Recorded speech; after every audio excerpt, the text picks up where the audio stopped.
वंदे। दोस्तों, माननीय supreme court ने मुझे 21 दिन की मोहलत दी थी। मैं तहे दिल से सुप्रीम कोर्ट का शुक्रिया अदा करना चाहता हूं, बहुत बहुत। उन्होंने चुनाव प्रचार करने के लिए मुझे ये मोहलत दी थी। 21 दिन कल पूरे हुए। अब यहां से मैं सीधा तिहाड़ जा रहा हूं। ये 21 दिन मेरे लिए बहुत विस्मरणीय है। मैंने एक भी मिनट खराब नहीं किया। रात दिन 24 घंटे देश को बचाने के लिए प्रचार किया। केवल आम आदमी पार्टी के लिए प्रचार नहीं किया, सारी पार्टियों के लिए प्रचार किया। मुंबई भी गया, भिवंडी भी गया, हरियाणा भी गया, उत्तर प्रदेश भी गया, पंजाब भी गया, जमशेदपुर भी गया। जहां मौका मिला, जहां जिसने बुलाया, उसी के लिए प्रचार करने के लिए गया, देश बचाने के लिए। मेरे सामने देश था। आम आदमी पार्टी इंपॉर्टेंट नहीं है, आम आदमी पार्टी सेकेंडरी है, पहली हमारे लिए देश है। तो मैं दिल्ली के लोगों को कहना चाहता हूं, आज आपका बेटा दोबारा जेल जा रहा है, इसलिए नहीं कि मैंने कोई भ्रष्टाचार किया है, इसलिए कि मैंने तानाशाही के खिलाफ आवाज उठाने की जरूरत की है।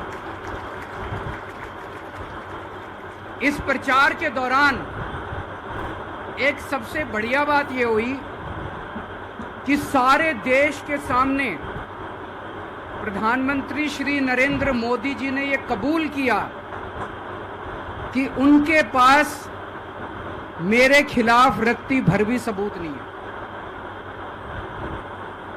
हम कहते थे ना, जब भी हमसे पूछा जाता था कि भाई ये कह रहे हैं 100 करोड़ रिश्वत ली, 100 करोड़ रिश्वत ली, वो 100 करोड़ कहां गया? 500 से ज्यादा जगह तुमने रेड मार ली, कहीं चवन्नी मिली हो, अठन्नी मिली हो, 1 रुपया मिला हो, कहीं हमने खर्च किया हो, कहीं कैश पड़ा हो, कहीं लॉकर में मिला हो, कहीं स्विस बैंक में मिला, कहीं चवन्नी नहीं मिली, तो पैसा कहां गया? तो एक टीवी चैनल के इंटरव्यू में उस टीवी वाले ने मोदी जी से पूछा कि प्रधानमंत्री जी, ये केजरीवाल चारों तरफ कहता घूम रहा है कि आपके पास उसके खिलाफ कोई सबूत नहीं है, आपके पास उसके खिलाफ कोई रिकवरी नहीं है, फिर आपने उसको गिरफ्तार कैसे कर रखा है? पता है प्रधानमंत्री जी ने क्या कहा? प्रधानमंत्री जी कहते हैं, मैं मानता हूं कि केजरीवाल के खिलाफ कोई सबूत नहीं है,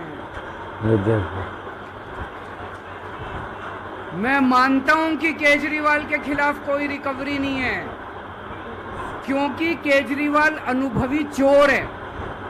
चलो मान लिया मैं अनुभवी चोर हूं, तुम्हारे पास सबूत तो नहीं है, तुम्हारे पास रिकवरी तो नहीं है, तो यूं ही डाल दिया मेरे को जेल में, बिना सबूत के डाल दिया मेरे को जेल में, बिना रिकवरी के डाल दिया जेल में। देश के इतिहास में 75 साल में सबसे ज्यादा बहुमत से आई हुई सरकार है। एक बार 70 में से 67 सीट, दूसरी बार 70 में से 62 सीट, 55% से ज्यादा वोट शेयर। इतने भारी बहुमत वाली सरकार के मुख्यमंत्री को आपने बिना सबूत के जेल में डाल दिया। यही तो तानाशाही है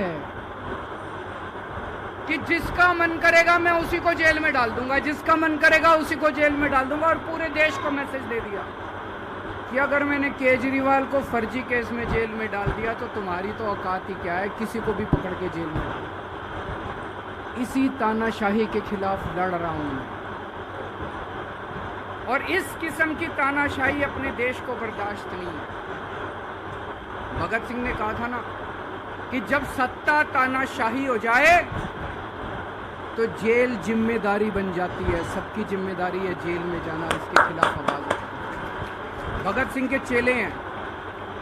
भगत सिंह देश को बचाने के लिए, देश को आज़ाद कराने के लिए जेल गए थे। भगत सिंह देश को आज़ाद कराने के लिए फांसी पे चढ़े थे। हम देश को बचाने के लिए जेल जा रहे हैं। इस बार जब जा रहा हूं मुझे नहीं पता अब मैं कब वापस आऊंगा। मुझे नहीं पता ये क्या करेंगे मेरे साथ जेल में, लेकिन मुझे कोई परवाह नहीं है, जो मर्जी करें। अगर भगत सिंह फांसी पे चढ़ गए, मैं भी फांसी पे चढ़ने के लिए तैयार हूं। मेरे शरीर का एक एक कतरा इस देश के लिए, मेरे शरीर के खून की एक एक बूंद इस देश के लिए, मेरे जीवन का एक एक पल देश के लिए।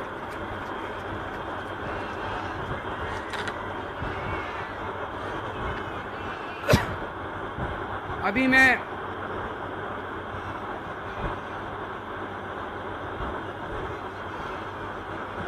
अभी राजघाट गया था सभी साथियों के साथ। महात्मा गांधी की समाधि पे हम लोगों ने श्रद्धांजलि दी। गांधी जी ने इस हमारे देश से तानाशाही का अंत किया था, वो हमारे लिए प्रेरणा स्रोत हैं। उसके बाद हम कनॉट प्लेस गए, हनुमान मंदिर, वहाँ पे हमने हनुमान जी के मंदिर में जाके हनुमान जी का आशीर्वाद लिया। 4 तारीख को भी मंगलवार है। भली करेंगे बजरंग बली, करेंगे कि नहीं करेंगे? बोल बजरंग बली की। इनका नाश करेंगे, तानाशाहों का नाश करेंगे। अपने को किसी व्यक्ति विशेष से अपनी कोई दुश्मनी नहीं है, अपनी दुश्मनी तानाशाही से है। तानाशाही बर्दाश्त नहीं है। तो 4 तारीख को भी मंगलवार है और बजरंग बली का मेरे ऊपर, पार्टी के ऊपर बहुत आशीर्वाद है, देश के ऊपर बहुत आशीर्वाद है। मैं प्रार्थना करने गया था बजरंग बली को कि हे बजरंग बली मेरे देश को बचा लो। अभी कल एग्जिट पोल आए हैं, मेरे से लिखवा लो, सारे एग्जिट पोल फर्जी हैं। बिल्कुल सही बात, बिल्कुल फर्जी हैं। एक एग्जिट पोल वाले ने राजस्थान में टोटल 25 सीट है, उसमें 25 में से 33 दे दिए उन्होंने बीजेपी को। ऊपर से आया होगा भाई बीजेपी को ज्यादा देने हैं, तो उसने कहा मोदी जी क्या याद रखोगे आप भी, लो बढ़ा के आपको 25 में से 33 दे दिए। तो पूरा का पूरा फर्जी है, पूरा एग्जिट पोल फर्जी है। लेकिन असली मुद्दा ये है, इनको गिनती से 3 दिन पहले फर्जी एग्जिट पोल कराने की क्या जरूरत थी, ये समझने वाली बात है। मेरे को भी समझ नहीं आया। कई सारे लोगों की कई सारी बातें चल रही हैं। एक ये चल रहा है कि इन्होंने मशीनों का घोटाला कर दिया, लेकिन मैंने संदीप पाठक को भी बोला है और मैं सारे इंडिया गठबंधन की पार्टियों को बोलना चाहता हूं, अपने अपने काउंटिंग एजेंट को बोल दो पूरी तरह से सतर्क रहे।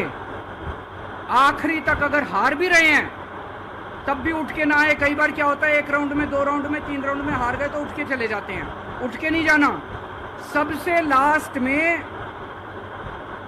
रैंडम जितने बूथ होते हैं, ईवीएम मशीन होती है, उसकी पर्चियां पड़ती हैं। उन पर्चियों में से 5% पर्चियां उठाई जाती हैं।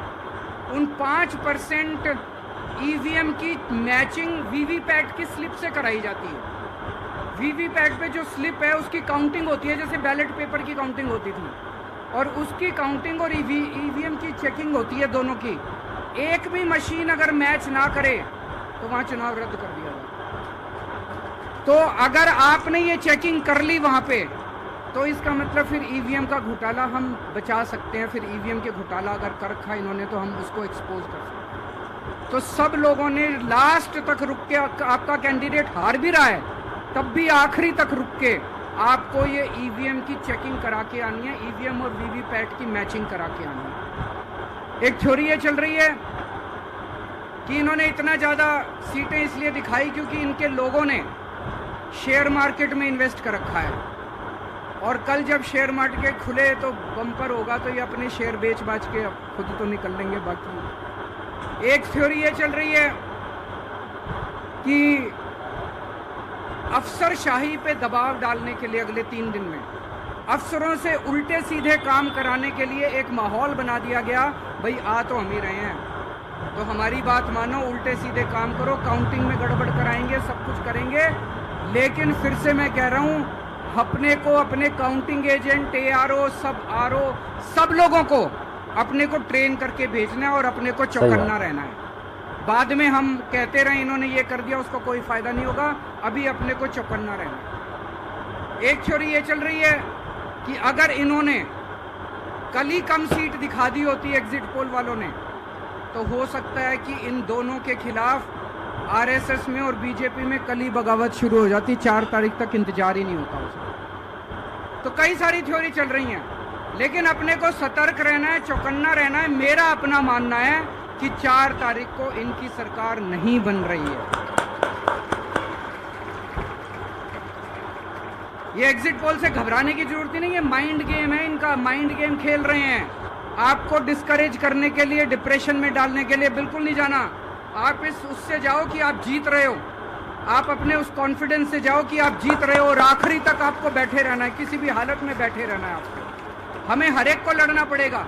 ये चुनाव किसी पार्टी का या किसी नेता विशेष का नहीं है, ये चुनाव इस देश को बचाने के लिए है, इस देश में जनतंत्र को बचाने के लिए है। जिसके लिए भगत सिंह, गांधी जी सब लोग लड़े थे, वही माहौल आज है। जिस तरह से हमने अंग्रेज़ों को हटाया था, आज इस सत्ता को अपने को हटाना है। तो मैं आप सब लोगों का, सभी साथियों का बहुत बहुत शुक्रिया अदा करना चाहता हूँ। बहुत साथ मिला आप लोगों का इन 21 दिनों में। अब जब भी मैं लौट के आऊँगा फिर मिलेंगे आप लोगों से, तब तक के लिए अलविदा।